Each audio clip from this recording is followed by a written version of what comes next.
Baik, Assalamualaikum warahmatullahi wabarakatuh. Perkenalkan, nama saya Muhammad Tawakal, Prodi PAI 4, kelas TP 4. Oke, saya di sini ingin menjelaskan sedikit tentang tugas UTS dari ilmu Al-Quran yang dibawakan langsung oleh Pak Iqbal. Oke, langsung saja. Yang pertama yaitu sebutkan dan jelaskan hikmah diturunkannya Al-Quran secara beransur-ansur. Di sini kenapa Al-Quran itu diturunkan secara beransur-ansur, tidak langsung sekaligus 30 juz. Karena yang pertama yaitu Allah itu ingin menetapkan hati Rasulullah Sallallahu Alaihi Wasallam. Nabi itu yakin bahwasanya Al-Quran ini langsung yang turunkan adalah Allah Subhanahu wa Ta'ala. Yang kedua yaitu yaitu melemahkan lawan-lawannya, yaitu orang-orang kafir, supaya itu Al-Quran itu menjelaskan hal-hal yang dilakukan oleh orang kafir sehingga dia itu dibuat takut, sebab banyaknya ayat-ayat sindiran di dalam Al-Quran. Itu yang kedua. Yang ketiga yaitu tentang mudah dipahami dan dihafal.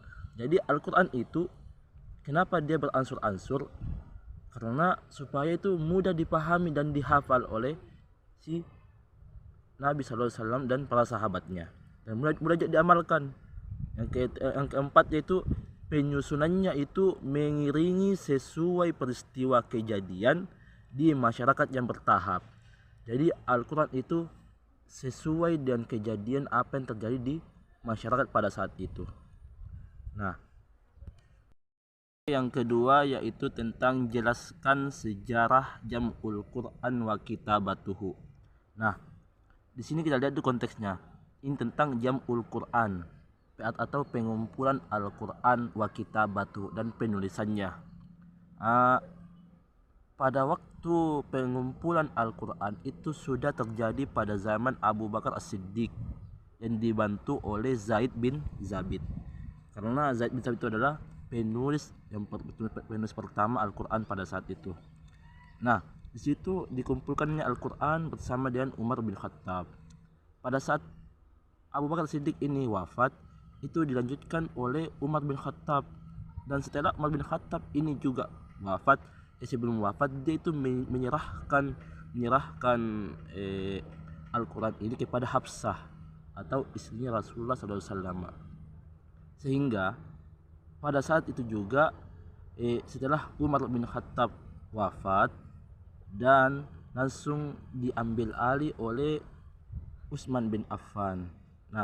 Di sini Utsman bin Affan di sini dia itu menyusun ulang Al-Quran itu yang sudah tadi dikumpulkan oleh Abu Bakar Siddiq, Umar bin Khattab.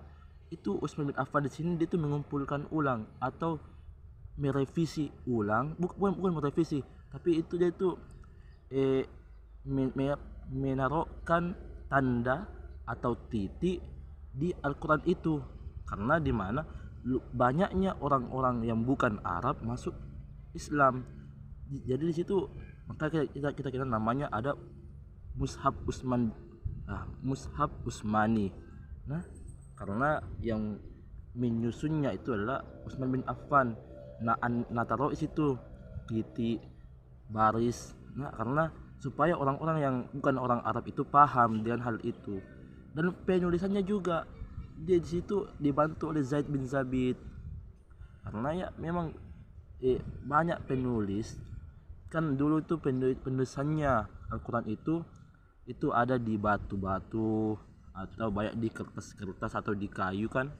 Jadi di sini Utsman bin Affan itu menggabung semua hal-hal itu, karena yang ditakutkan ini oleh Utsman bin Affan ketika tulisan Al-Quran ini tidak ditulis atau dimushafkan, itu bisa jadi Al-Quran akan tercecer, akan bisa hilang.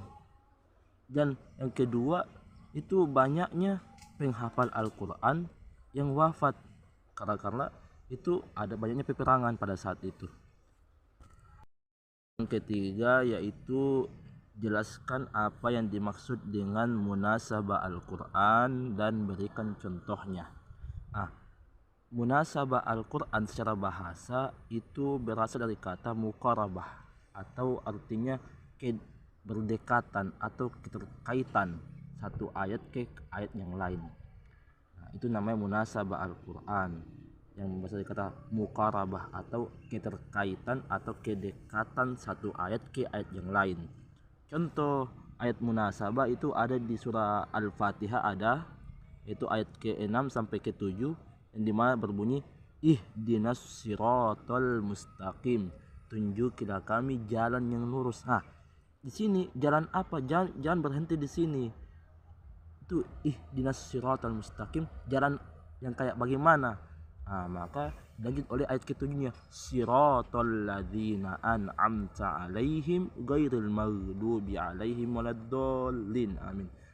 Itu jalan yang dimana itu sudah dijelaskan di ayat ke-7-nya. Itu salah satu contoh ayat munasabah Al-Quran.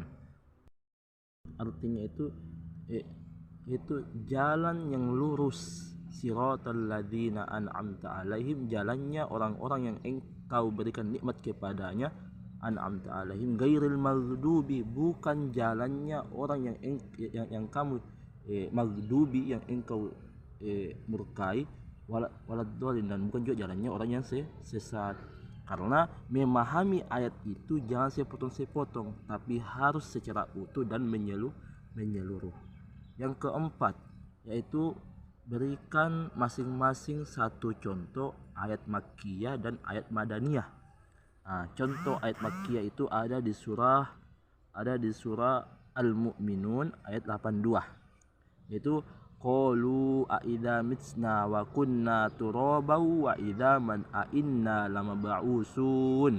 Artinya mereka itu berkata, apakah betul apabila kami telah mati dan kami telah menjadi tanah dan tulang belulang, apakah sesungguhnya kami benar-benar akan dibangkitkan? Itu contoh surah contoh ayat makkiyah, ayat di surah Al-Mu'minun ayat 82. Kalau contohnya surah Al-Madaniyah itu ada pada surah At-Taubah ayat 73 yang berbunyi, ya ayyuhan nabiyyu jahidil kuffara wal munafiqina waghlud alaihim wa ma'wahum jahannamah wa bi'sal masiru.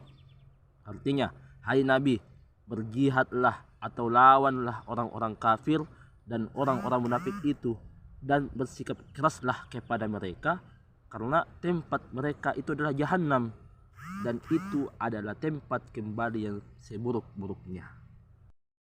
Yang kelima yaitu jelaskan apa maksud ayat al-muhkam dan ayat al-mutasyabih, dan berikan masing-masing contohnya. Ayat al-muhkam itu adalah ayat yang sesuatu yang jelas maknanya atau menjelaskan hukum. Namanya ayat al-muhkam karena dia menjelaskan hukum atau makna. Contohnya itu yaitu di surah Al-Baqarah ayat 21 yang berbunyi, ya ayyuhan nasu ubudu rabbakumul ladzi khalaqakum walladzina min qablikum la'allakum tattaqun. Wahai orang-orang manusia semua, sembahlah Tuhanmu yang telah menciptakan kamu dan orang-orang yang sebelum kamu agar kamu bertakwa. Itu contoh ayat al-muhkam. Itu memberikan hukum, menjelaskan hukum. Sedangkan ayat mutasyabih yaitu ayat yang masih perlu ditafsirkan. Karena itu mutasyabih, masih perlu ditafsirkan. Karena itu membuka ruang untuk berdiskusi. Karena itu masih perlu ditafsiri. Contohnya ada di surah Toha ayat 5 yaitu Ar-Rahmanu 'alal 'arsy istawa. Allah itu yang Maha Pemurah itu bersemayam di atas ars. Itu contoh ayat al-mutasyabih karena masih perlu ditafsiri. Mungkin itu akhirul kalam. Assalamualaikum warahmatullahi wabarakatuh.